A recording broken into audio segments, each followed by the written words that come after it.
Welcome back, comic book junkies. I hope you made it this far. I've been having fun doing this series. This is part 3 of the top 50 books in Nighttiger's collection. Let's take a look. Watch Nighttiger comic. Tiger comic. Tiger comic. Nighttiger comic. Tiger comic. What? Nighttiger comic. Nighttiger comic. Yeah.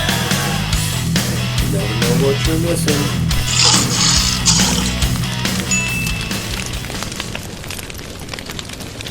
All right, comic book junkies. This video is for you. As I said in the opening monologue, I was going to do a top 25 of my collection, but I just couldn't do it, man. I couldn't. I actually got up to 25 and I kept going and I got around 42 and I'm like, I got to at least make it an even number. And I couldn't go back down, so I went up to 50.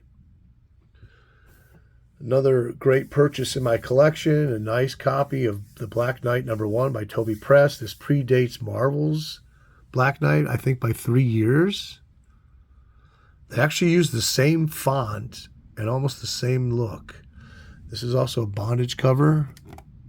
This is the only issue by Toby Press. There was no #2.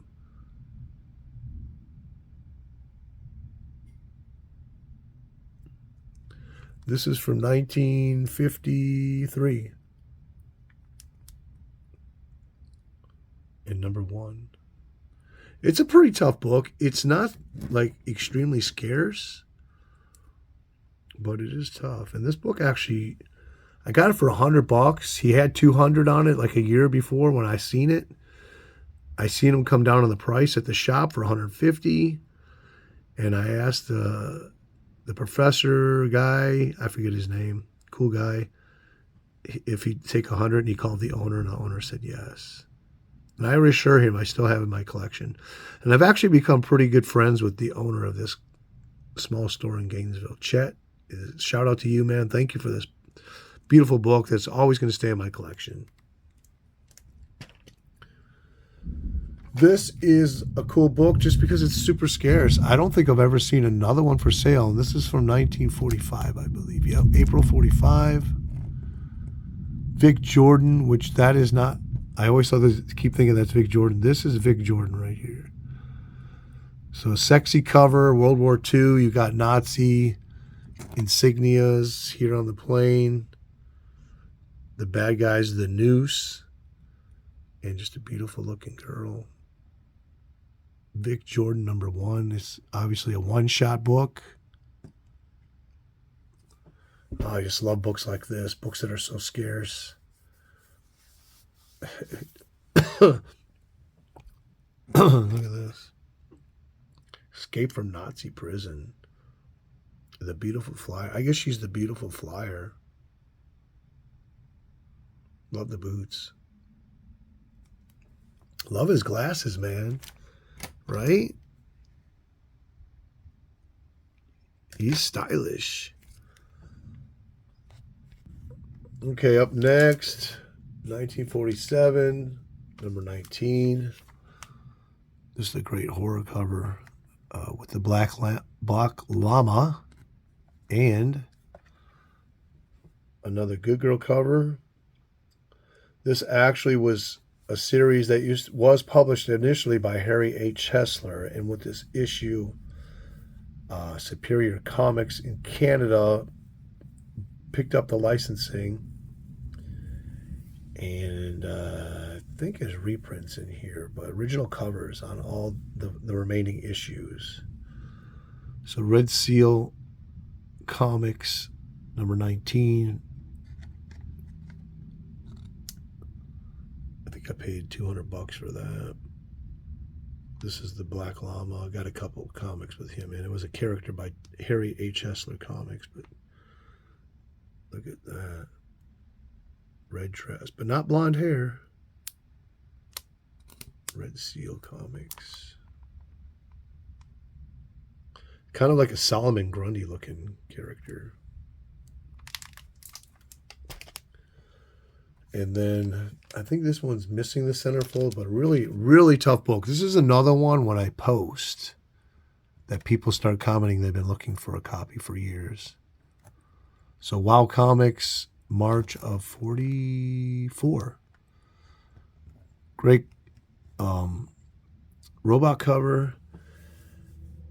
And there is I got a hardcover book about Fawcett, and they actually show a couple different sketches that were initially going to be used for this cover. Trapped by the Terror of the Future. So Mary Marvel in Wow Comics, number 23, 19. What did I say, 1944? Beautiful robot cover. I always dug her boots, because I used to have that Shazam Meagle figure. And the boots in those were cool. Wow Comics.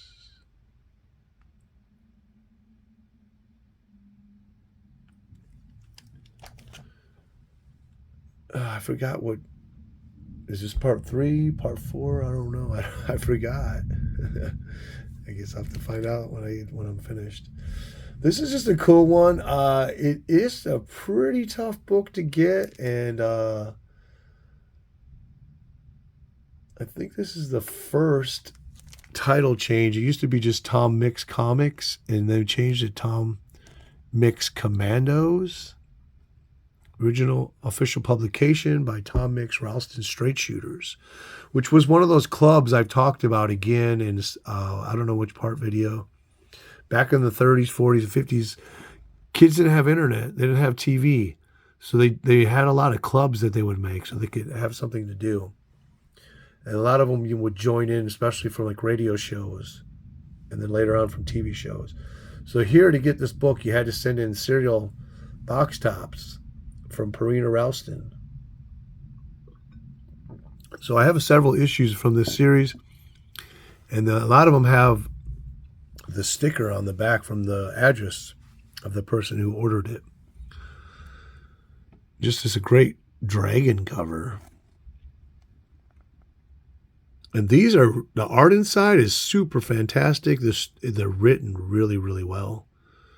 I remember reading another issue, and I was like blown away by how good the story, how compelling it was, and I didn't want to put it down. So this is from 1942, and I even forgot what I paid for that.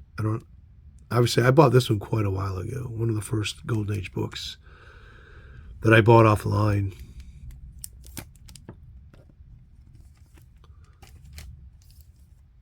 And stumbled on this one. I almost could picked up a second copy of this, but it had a split cover. This is a really tough one to get. October 1940, number 54 from Tip Top Comics.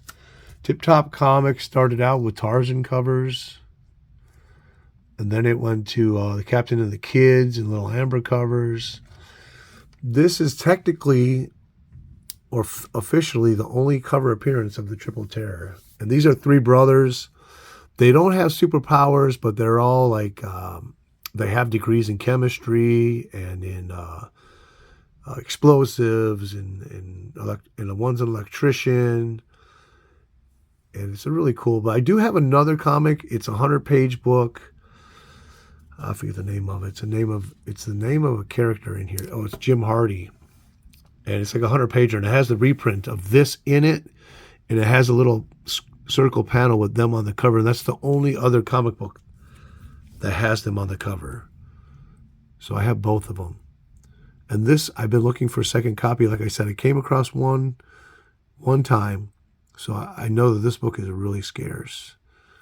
So Tip Top Comics, number 54, 1940. I think I said 41. 1940 with Triple Terror. This actually, and I might throw the panel up here if I remember, has I think it's a first appearance of the Mirror Man. I don't see him on the cover here listed, but I believe this is also his first appearance, another superhero.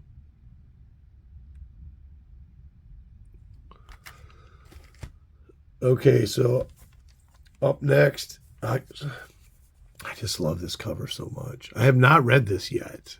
Not yet.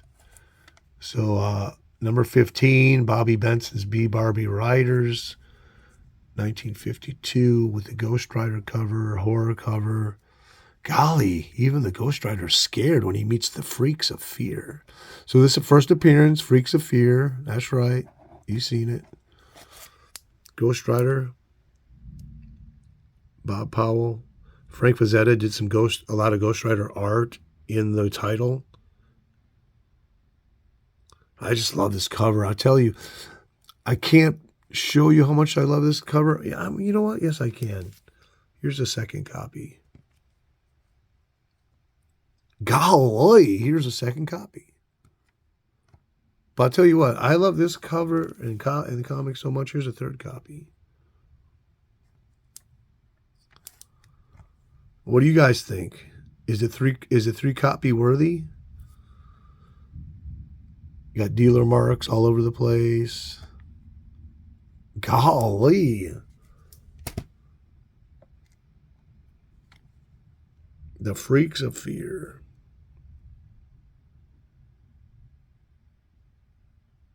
He looks scared. Well, golly. Golly geesh. Here we're drinking Tang in a tab glass from the 1970s. Just to be nostalgic. And, you know, there was a time in my life where I didn't own any Sensation comics at all. Ended up getting this one for $100. It had extremely rusty staples. It had a sticker right there. I was just learning how to remove stickers, so I didn't do the best job on it, but believe me, that thing covered most of the lower half of that guy. But the staples were so rusty when I got this, I went to take them out, and they just crumbled into dust. Number 57, September 1946. Horror cover. I did read this one, House of Goblins. And for it having those rusty staples, this is a really decent copy.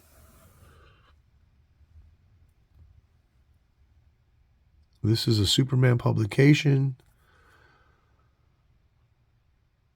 You gotta have a Sensation, at least one issue in your collection. But if you can't have one, you know what? Have two. So I just got this one recently. When did I pick this one up? Actually, this was in January of this year. Oh yeah, there's a story behind this. I did a video. They delivered it to the wrong house. There's actually a house down the road that has exactly the same address. But instead of place, which mine is, it's called street. And I bought this from 4-Color Comics off their website. And I was actually in communication with the lady on the phone for several days, and we're all worried that it wasn't going to come because she was going to have to pony up, and she didn't want to do that. And I went over to my neighbors, and the owner said, "Oh no, we didn't get it," because a lot of times they get my mail, they bring it to me. Believe me, I was almost having a heart attack because I paid $100 and some for this book, and I was just getting home from her house, and a car pulled up behind me as I was getting in the door, and I didn't recognize it. I'm like, who the heck is this? And it was the daughter. And she's like, oh, I received the book. My mom didn't know. And I was like, oh my goodness. I was on my knees saying, thank you, thank you. So another horror cover issue by Sensation Comics. Tycoon Club, Terror of the Tycoon Club.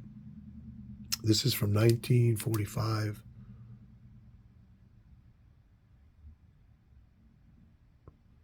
And let me know in the comments, what's the top book in your collection?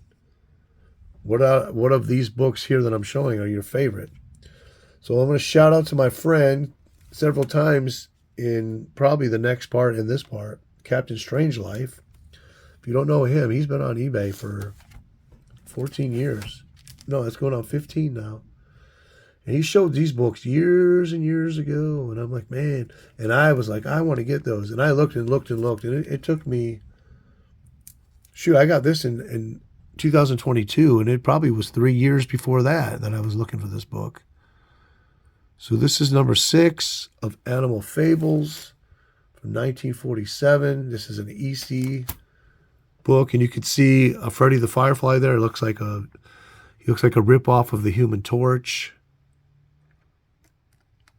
And I thought, wow, what a cool character.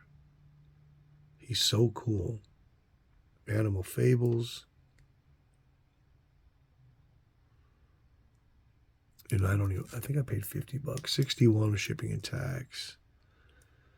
But not only that, he showed this other book, and this other book was even extremely much harder to find, and I haven't found an issue, and I was looking for it since I started looking for that one. And I found this one this year in March. This is the last issue and the next issue. And you can see what happened here. They changed Freddy the Firefly to green versus the Atomic Bug. What happened was Marvel, or Timely at the time, sent a cease and desist letter for them to quit using the character because it was too much resembling the Human Torch. So they changed him to green, which I think he looks much cooler green. And then they quit publishing this series after this issue.